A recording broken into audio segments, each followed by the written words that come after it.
look at this. I mean, this is incredible access into a case that haunted Los Angeles. So this is the actual trial exhibits. So I'm told there were like 40 boxes of this material.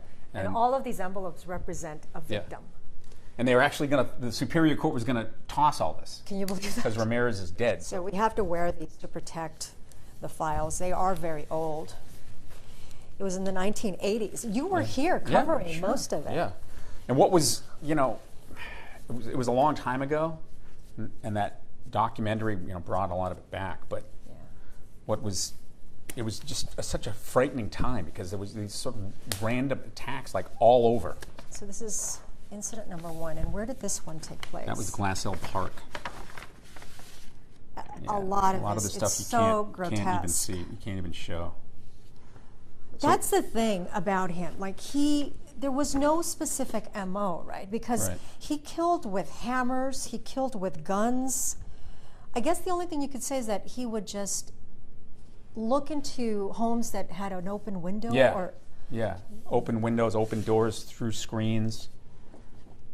And it was the summer, and people want to keep their windows open or their screen doors open, but that wasn't happening.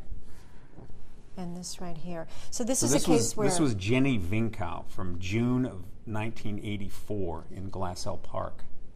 And was it a case where he just opened up the sliding door? Or the screen. I think he took the screen off, And that's one of the things that's interesting in here is that fingerprint. The DA was saying this was solved later. Oh, this is so hard to look at. I can't even look at these pictures.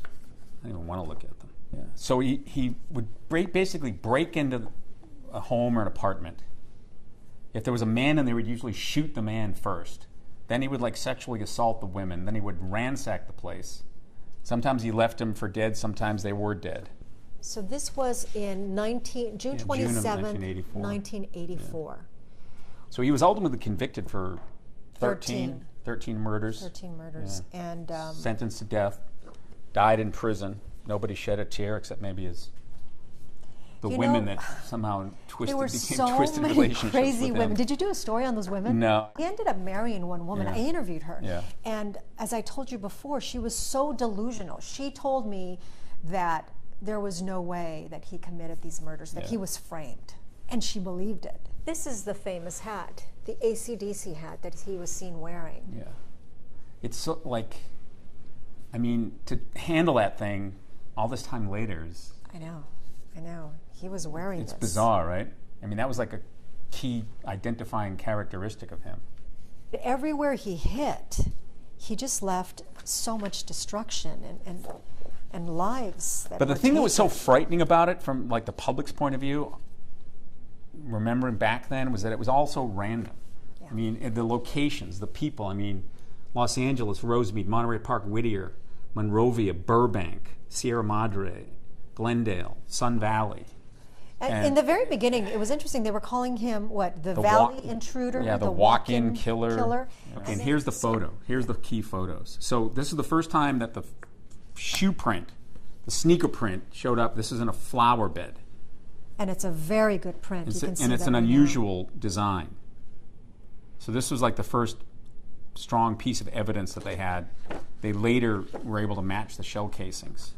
And Detective Gil Carrillo talks a lot about the shoe print because it turned out to be very unique. Only one had been sold in Los Angeles, is that I understand? Well, there are only a handful of these in California, and I guess they literally tracked down the stores that had them.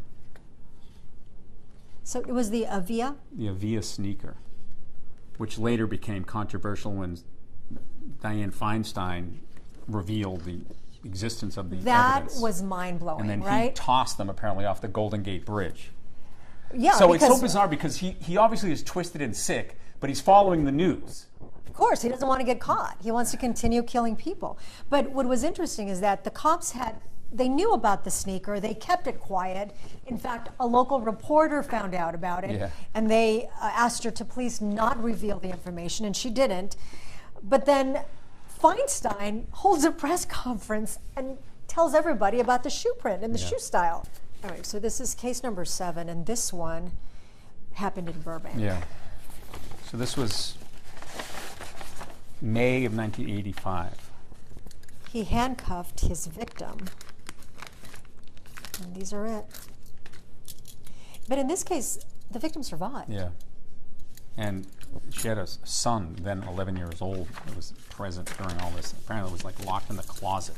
I mean, isn't it bizarre to be like seeing this, holding this, thinking about this?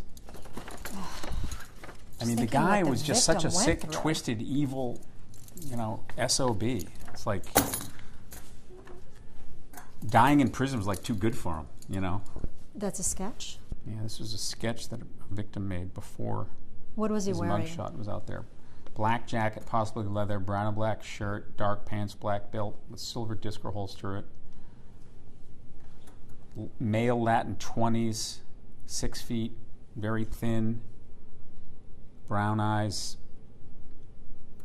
shiny hair, part on the left side. Hair tends to curl. Clean, straight teeth with excessive gums.